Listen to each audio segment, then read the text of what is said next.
Hello, how are you? I'm Emma and I'm an artist. I'm going to help you this week create some artwork kind of based around imaginary cities and imaginary towns. And this term's theme is equality.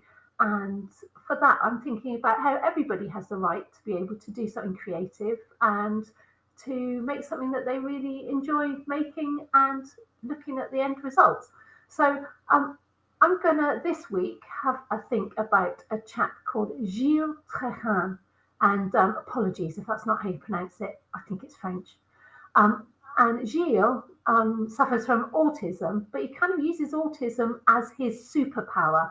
And he, for the last 20 years, has been making up his own imaginary city in his head called Urville. And he's been drawing it, and he's been drawing it from all different angles, and he's been thinking about all the different buildings that you would need in a city. So I thought we could have a think about that as well today.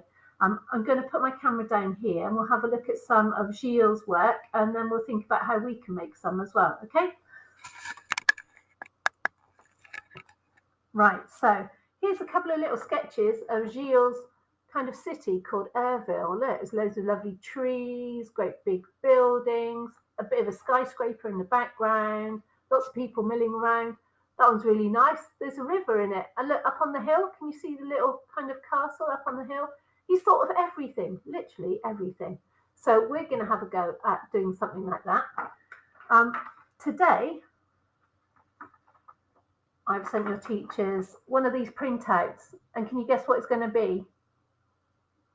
It's going to be the layout for our towns, our cities that we're going to make. So what you need to do is cut out all these squares, and then you can start arranging them on a piece of paper. I've got roundabouts, I've got roads, I've got crossings, and you can print out a couple of sheets of these and have a go at putting them all together. And then when you're happy, have a think about what sort of buildings you might have in a city. Maybe you're going to have your houses, maybe you're going to have flats, maybe you're going to have houseboats that live on the river, maybe you're going to have schools and offices and shops and factories and hospitals and a fire station. So you can think about all the different buildings you're going to need to draw. And then in these little spaces here, you can either cut out some pictures of buildings and houses from magazines, or you can draw in your own, okay? So that's the first thing that you can do. The second thing I thought it might be nice to do is a concertina street, a bit like this. So I've used my street and my road as inspiration. So guess what? That's my little house at the end. We've got some of my neighbours' houses. We've got some of the flats from down the road and also a sweetie shop. Always good to have all your favourite kind of shops there. And look, got a park as well because we live near the park. So you can draw this with pens, you could use stickers, you know, all the usual sorts of things. I'm going to draw these last two windows on the house down the road. And then what I've seen done before, which is quite nice, is if you cut out around the roof shapes. And because we've made them concertina, they should actually stand up when we're finished, okay? So you can get your pens and colour these in or add stickers.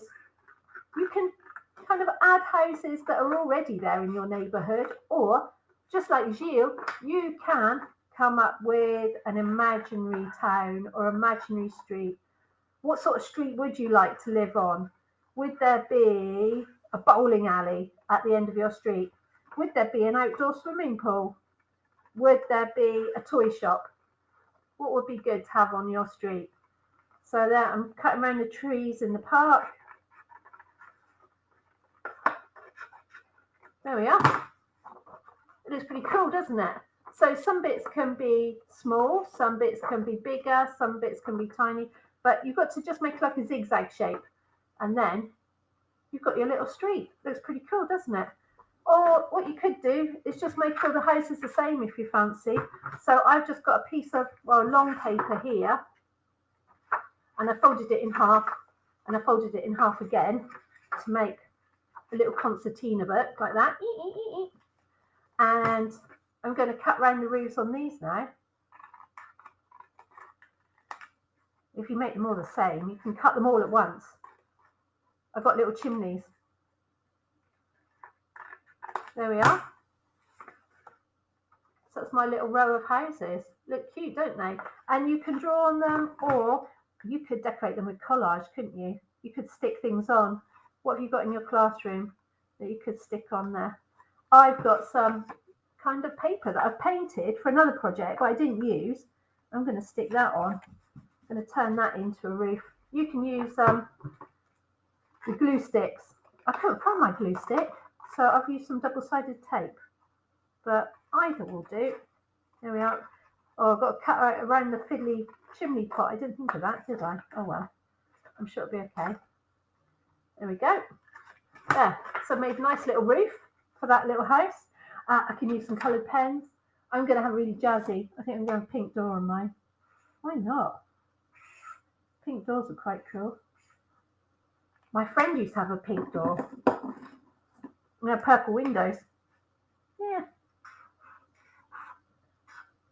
So you can either do a kind of colourful street scene, which kind of reminds you of your home, or you can make one up like Gilles and do a street that you'd like to live in. Okay? Right. Have a go at making your houses and your cities, and I'll see you later. Bye.